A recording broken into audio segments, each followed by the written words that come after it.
Hey guys, Kyle the Death Knight of Anime here, bringing you my review for One Piece, One Piece chapter not 929. And I'm sorry this one's late, guys. It's actually to be honest with you, this chapter and the My Hero Academia chapter, which I'll get to later, completely took me by surprise. I wasn't expecting.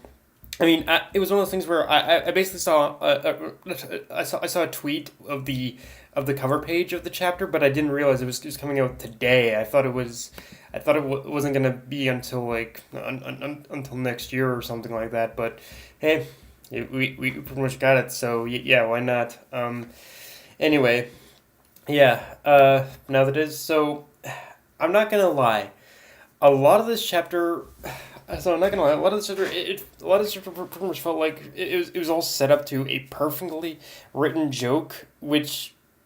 So a lot of this chapter for me, it felt like a set up to set up to a perfectly written joke that we have yet to that we've yet to see like the true punchline to, and yet there were a lot of smaller punchlines even throughout. Like the first one being the one with that Frankie couldn't get the blueprints to the mansion, and the second being the reveal of Orochi's true face, one of those which is one of the which with the reveal of Orochi's true like appearance and whatnot. It's one of those things where I kind of prepared myself in order for Oda in order to go that route of making Orochi this kind of portly and pervy little troll type character, as he does like to kind of miss and mix, he does like to mix match the villains, but by having one extremely strong, buff, and powerful, and the other kind of like this small and portly dude. So yeah, in that case it was.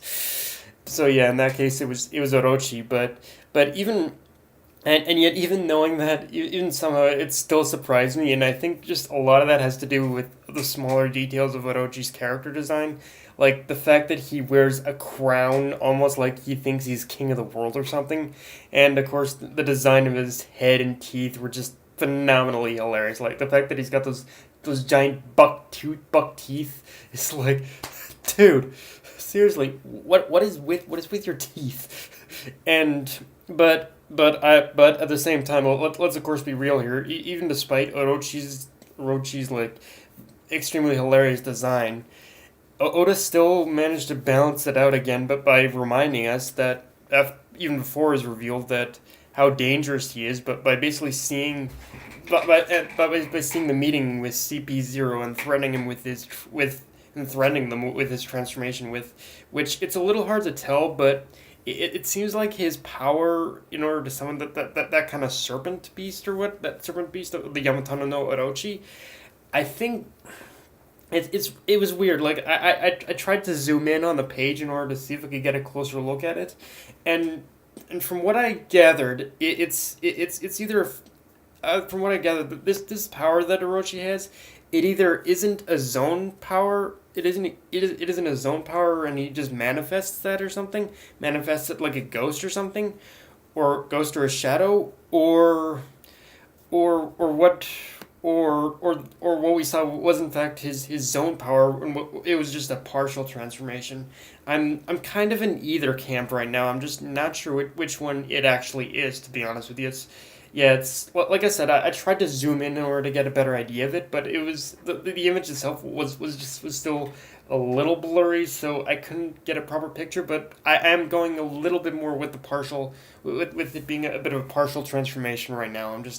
I'm not entirely sure, but yeah, I guess I'll just have to wait and see if of what's confirmed with this power that Orochi has. I guess. Um, and yeah, let's talk about the meeting with CP0, because Orochi basically demands the government to send Dr. Vegapunk himself to work for him. And while I don't want to get my hopes up too high, I think this might be Oda's way of telling us he's basically preparing he's preparing a bit of a setup to actually in order to actually reveal in order to actually reveal in saying to us that yeah, it's almost time for pretty much Vegapunk in order to make his grand appearance. Like I feel that's what Oda's I feel that is what Oda's doing with us. He's basically telling us that yeah, I'm almost ready. You guys don't have to wait too much longer. I'm almost ready in order to reveal this guy to you all. So yeah, I almost I mean that's basically what I want to think it's going on, but I'm, which yeah, I'm all for because Vegapunk has been even a bigger mystery in the series than the One Piece itself. Though, whether or not, although I guess the big question is whether or not the reveal is done in this arc. I can't, whether or not the reveal is done in this arc or not. I can't say for sure because it might happen, but it might happen at around the end of the arc or a little bit after the arc. I don't know, but yeah, I think either way, I think we can glean that Oda is kind of is telling us that yeah, I'm getting close to pretty much revealing Vegapunk shit, guys. So don't worry, you won't have to wait too much longer. At least that's the feeling I got. I don't know about you guys. Um, and one thing I will say, however, is that the way that Orochi is bragging about his alliance with Kaido, it does kind of give me the feel that the alliance will definitely fall apart at some point in the future. Because while I do recognize that Orochi is still a dangerous individual despite his appearance, he does still seem like the type that given certain conditions he could be tricked for sure. Especially considering the fact that he is pervy, and and the fact that we see it was and the fact that we definitely see that pretty much Kom Urasaki is there as well. Yeah, I think that's I think that Kom Urasaki is there in order to pull some shit for sure. Um, although although the idea that the blueprints to Kaido's mansion are in Curry, I think it's safe to say that he at least that like okay a lot of this a good chunk of this chapter it was focused on the fact that the Frankie was desperate in order to find the blueprints to Kaido's mansion. We definitely know that, and we know they're in Curry. So knowing that, and the fact that Komurasaki is there as well.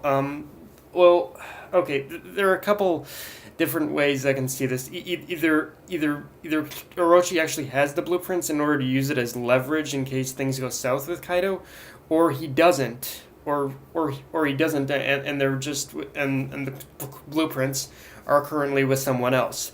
Which in if there was someone else, then the only one who could possibly have them for me is Komurasaki. Like Komurasaki does definitely have the blueprints for basically does have the blueprints for Kaido's mansion. Although that's the way I'm interpreting it right now. I don't know if that's actually the case. Although I will say, um, and it would be kind of hilarious if the person who has the blueprints is the one who's traveling with Zoro, like basically that pretty much old man with the wrapping around his head and the bag on his and the pack on his back. Like to me, I don't know why, but just from all the different from all the various and different descriptions of people who have the blueprints, that would just kind of be freaking hilarious to me if the one who actually has the blueprints is basically Zoro. It would be just hilarious. But yeah, but if I wouldn't be surprised either if Komurasaki has it because like I guess they described the person having it as a man with a hood, but I guess Komurasaki could have disguised herself. I don't know, but yeah, I'm more honestly. Maybe it's just because it's hilarious to me, like I said, but I'm more open to Zoro having the blueprints all this time. I don't know why, but that's my prediction. I'm setting in stone right now. Um, now I want to take him. Now, okay, I want to take a moment to talk about Frankie's boss in this chapter, Amoto, because here's the thing about this introduction. This introduction is very much an odd one in the sense where this chapter does mark his first official introduction, but by pretty much name and everything. We've actually seen this character early on before in the anime, and granted, while it was mostly in filler, I think just the fact that we did get those little teases of him definitely shows that definitely gives his input into the anime every so often because he knew because I think he knew he would utilize this character somewhat in some way or another. And actually, I think he even made an appearance in the Drum Island arcs too. So yeah, technically, I guess by all standards, even though Minamoto had a lot more filler appearances, he had one canon appearance, so he had one canon appearance even before Wano. So yeah, he's so yeah, it's weird. It was kind of a filler turned canon, turned canon again. Yeah, it's a fun it's a fun way to interpret this almost. So yeah, just a fun little note for it, I guess.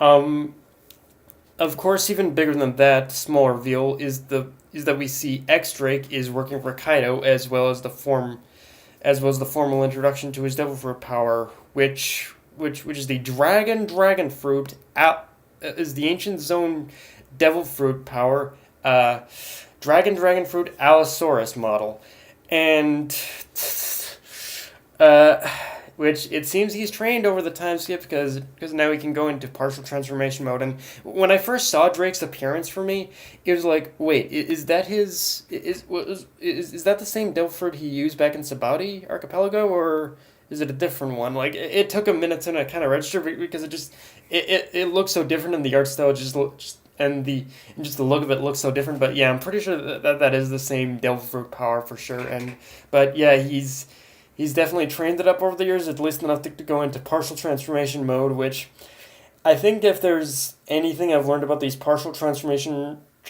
when it comes to zone powers, it's that they're just as deadly as the full transformation. So yeah, it should be curious what exactly kind of power X Drake has, and yeah, because between him and Hawkins, things just got way more complicated. At least in terms of things that are going to complicate the Straw Hats' whole thing of taking Kaido out of this picture, or weakening Kaido in any way. Um, Although I will admit, at the same time, with Oda setting up all these worst generation members of being on Wano, it does leave me wondering how he plans to bring all these people together in the end. Because Hawkins and Drake are either playing the long wait game very well, or they are legitimately pretty much are legitimately like no pretty much are legitimately and actually pretty much doing this pretty much doing all this willingly of being Kaido's subordinates. So there's that. But either way, I do know it's gonna be a shit show. No, and no, no. I do know one thing that I don't think it matters as to what side everyone is on at the end of the day. Like all of this is going to be a shit show, and I'm curious how things are gonna go by the end of this. Um, Also, I decided to look up. For kicks, I decided to look up. I guess the way page one character, who apparently he's not a member of Drake's old crew, but I'll still wait and see if Oda decides to go down that route because I almost feel that there is a weird opportunity there in order to have one of Drake's crew also have a dinosaur devil fruit power. But yeah, I don't know for sure. But Yeah, guys, that's all I got for this review. I'll get to the My Hero Academia one soon. If you enjoyed the video, like, comment, subscribe, follow me on Twitter, Facebook, and let's check Crunchyroll. Death Knight of Anime, signing off. Later, guys.